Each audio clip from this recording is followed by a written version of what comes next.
जय श्री राधे दोस्तों, आशा करती हूँ आप स्वस्थ होंगे और अच्छे होंगे। तो आइए सुनते हैं आज एक छोटी सी कहानी। कहानी बहुत छोटी है लेकिन कहानी की शिक्षा बहुत अच्छी है। आइए सुनते हैं। एक बार की बात है, एक शिष्य अपने गुरुदेव के साथ नदी के किनारे टहलने जाया करता था और उस दिन भी वो रोज की तरह अपने गुरुदेव के साथ नदी के किनारे टहल रहा था। तभी उस शिष्य के मन में एक विचार आता है। उसने कहा कि क्यों न मैं अपने गुरुदेव से इसे पूछ लूं। वो अब बड़ी सहजता के साथ अपने गुरुदेव से पूछने लगा कि गुरुदेव, मेरे मन में एक विचार आया, क्या मैं आपसे पूछ सकता हूं? तो गुरुदेव ने कहा कि पुत्र पूछो। तो अब वो अपने गुरुदेव से पूछने लगा कि गुरुदेव, लोग आखिर इतने बुरे क्यों होते हैं?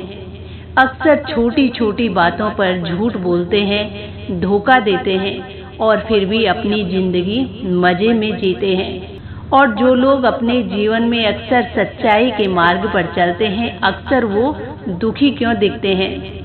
तो गुरुजी ने जैसे ही अपने शिष्य का ये सवाल सुना तो वो मुस्कुराने लगे और वो कहने लगे कि पुत्र, तुम्हारा सवाल जो था बहुत अच्छा है। उन्होंने नदी के किनारे से एक पत्थर उठाया और अपने शिष्य के हाथों में दे दिया और कहा कि पुत्र, इसे अब पानी में फेंक दो।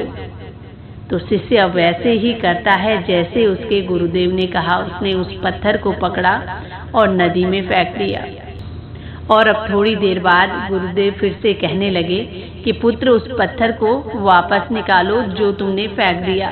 तो शिष्य कहने लगा कि गुरुदेव, ये तो अब मुमकिन नहीं है, वो पत्थर तो अब डूब चुका है, मैं उसे बाहर नहीं निकाल सकता। तो अब गुरुदेव कहने लगे कि पुत्र, यही फर्क है, बुराई पत्थर की तरह ही होती है, भारी दिखती है लेकिन अंत में डूब जाती है। और सच्चाई पानी की तरह होती है, शांत और पारदर्शी।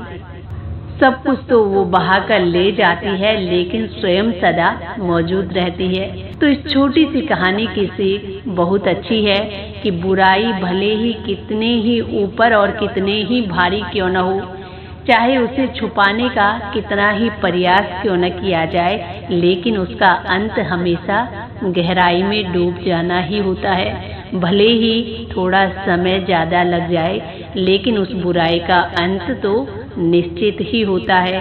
एक न एक दिन उस बुराई को मिटना पड़ता है, भले समय ज़्यादा लग जाए। तो दोस्तों, ये थी आज की कहानी। इसी के साथ जय श्री राधे, जय श्री कृष्णा।